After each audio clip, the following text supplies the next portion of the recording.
कुछ दिन पहले कुछ ऐसा हुआ मेरी लाइफ में जो एक्सपेक्टेड नहीं था। मतलब किसी इंसान के साथ में कोई बिजनेस कमिटमेंट हुई, राइटिंग में एग्रीमेंट भी हो गया, उसके बाद में वो इंसान बैकआउट कर गया, थोड़े से पैसे मार लिए। तो ऐसा कुछ हुआ जिसकी वजह से अंदर गुस्सा आया। गुस्सा कब आता है हमें? जब हम जो एक्सपेक्ट कर रहे होते हैं वैसा नहीं होता है, या फिर कुछ ऐसा होता है जो हमें पसंद नहीं है, चाहे वो प्रॉब्लम इतनी बड़ी नहीं है। यानी कि ये जो मैं अपनी सिचुएशन से रिलेट करके बता रहा हूं, मेरे स्टैंड पॉइंट से देखोगे तो वो फाइनेंशियल लॉस बहुत बड़ा नहीं है, छोटा सा है, लेकिन उसकी वजह से गुस्सा बहुत बड़ा है क्योंकि उस इंसान ने धोखा दे दिया। मतलब इसके पीछे क्या है? एक एक्सपेक्टेशन है मेरी कि वो इंसान इस तरीके से एक्ट करना चाहिए था और उसने नहीं किया, कुछ अनफेयर हुआ मेरे साथ में। तो जैसे ये फीलिंग आती है कि मेरे साथ में कुछ अनफेयर हो रहा है तो गुस्सा आता है हमें। यहां से गुस्से की शुरुआत होती है। अब इसको आराम आराम से देखना क्या होता है, मैं आपको बिल्कुल एग्जैक्ट बताता हूं। ब्रेन के लेवल पे आप सबके साथ में ऐसा होता है, बट आप कभी बैठ करके इस चीज को ऑब्जर्व नहीं कर पाते हो। मैं मतलब डेली आप मान के चलो आधा से 1 घंटा 2 घंटा बैठता हूं और वहां पर बैठ करके आराम से ऑब्जर्व करता हूं कि मेरी ब्रेन में क्या चल रहा है। तो मैंने क्या देखा कि ब्रेन में बहुत ज्यादा प्रेशर क्रिएट हुआ पड़ा है।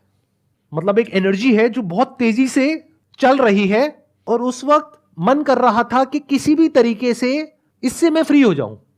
मतलब उस टाइम पे उस सेंसेशन को कंट्रोल करना वाज नेक्स्ट टू इम्पॉसिबल। तो मेरा मन क्या कर रहा था कि उस इंसान को फोन मिलाऊं और अपने अंदर की जितनी भड़ास है सारी निकाल दूं। बट मैंने क्या किया, ये करने की बजाय I sat with that sensation और मैंने उसको देखना शुरू किया और मैं देखता रहा नियर अबाउट आधा पौना घंटे तक, और उसके बाद में वो धीरे धीरे डिसॉल्व हो गई। तो क्या होता है कि वो जो प्रेशर बिल्ड होता है ना अंदर, तो वो किसी भी तरीके से बाहर आना चाहता है, और जब वो बाहर आना चाहता है तो वो कई बार होता है कि उस इंसान पे बाहर आ सकता है और कई बार नहीं आ सकता है। मान लो वो इंसान आपसे पावरफुल पोजीशन में है, या मान लो कि अगर आपको पता है कि ये गुस्सा अभी उस इंसान के ऊपर बाहर आया तो आपको कोई बहुत बड़ा नुकसान हो जाएगा, तो अब वो कहीं और निकलता है। तो मैंने एक चीज यहां पर सीखी कि जब भी कभी इस तरह की एनर्जी अंदर क्रिएट हो, यानी कि गुस्सा आए, अभी एनर्जी इस लेवल तक पहुंची कैसे? शुरू हुई थी बहुत ही छोटे से थॉट से कि कितना घटिया आदमी है। बस इतना छोटा थॉट था जो सुबह से रात तक आप लोगों के माइंड में आता है, लेकिन आप इसको ऐसा समझते हो कि ये तो कुछ भी नहीं है, बोलते ही रहते हो सुबह से रात तक। और ये छोटा सा थॉट कितनी जल्दी बड़ा होता है, you can't even imagine in the wildest of your dreams. तो एक हल्का सा थॉट आया था अंदर, यानी मैंने अपने आप को बोला था कि कितना घटिया आदमी है, ऐसे कैसे कर सकता है। और वो थॉट आ तो गया, बट उसको निकालने का कोई तरीका नहीं है, वो कंटिन्यू हो गया। मैं अपने और काम कर रहा था, लेकिन बैक ऑफ द माइंड वो चल रहा था। तो जितना वो थॉट आ रहा था, मैं उसके बारे में ऐसे लोगों से बात कर रहा था जो कि मेरी तरफ थे, और वो सब मुझे सपोर्ट कर रहे थे, हाँ हाँ हाँ बड़ा घटिया आदमी है। तो वो थॉट और पक्का हो गया, तो मुझे वैलिडेशन मिल गया कि मैं सही सोच रहा हूं।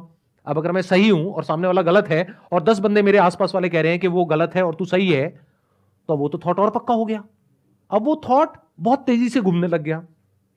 ये पूरी प्रोसेस चली थी आई थिंक 2 से 3 दिन, उसके अंदर अंदर ये काम हो गया था। और फाइनली 2-3 दिन बाद में जा करके मुझे खुद भी नहीं पता लगा कब मैं एक ऐसी सिचुएशन में बैठा था जहां पर कि मेरे को हेडेक हो रहा था और ब्रेन में इतनी तेजी से वो सेंसेशन चल रही थी, जिस टाइम पे I was in a kind of a situation कि अगर वो मेरे सामने होता इंसान तो पता नहीं क्या हो जाता। अगर मेरी जगह कोई और होता तो वो पक्का रिएक्ट कर देता, वहां पर नहीं करता कहीं और कर देता और कुछ ना कुछ रायता फैलाता। क्योंकि जैसे ही आप रिएक्ट करोगे इस स्टेट में, विच इज एंगर, तो बाहर क्या निकलेगा? एंगर। तो वो जो एनर्जी होगी जहां भी जाएगी, जिससे भी जाकर के टकराएगी, वहां से सामने से एक रिएक्शन आएगा। जैसे ही रिएक्शन आएगा आपको और गुस्सा आएगा। यानी उस गुस्से में अगर मैं उस इंसान को मैसेज कर देता कि तू ऐसा कैसे कर सकता है, तू कितना घटिया आदमी है, ये है वो है, कुछ ना कुछ रायता मैं जरूर फैलाता, तो सामने से कुछ ना कुछ रिएक्शन आता, और रिएक्शन आते ही मेरी जो साइकिल है ये और स्ट्रांग हो जाती, गुस्सा और बढ़ जाता, फिर मैं कुछ और बड़े लेवल पर रिएक्ट करता, फिर सामने वाला भी बड़े लेवल पर रिएक्ट करता। तो मैंने उसको बर्दाश्त कर लिया, उस इंसान को नहीं, अपना ही जो थॉट था जिसकी वजह से वो फीलिंग्स, इमोशंस, सेंसेशंस ट्रिगर हो रही थी, उसको देख लिया आराम से बैठ करके। और मन कर रहा था उस वक्त कुछ करने का, लेकिन कुछ नहीं किया। Next day everything was normal.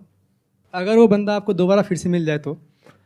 अब अगर वो मिल जाए तो कोई दिक्कत नहीं है, क्योंकि उस प्रॉब्लम को सोल्यूशन निकल गया अगले दिन, क्योंकि अगले दिन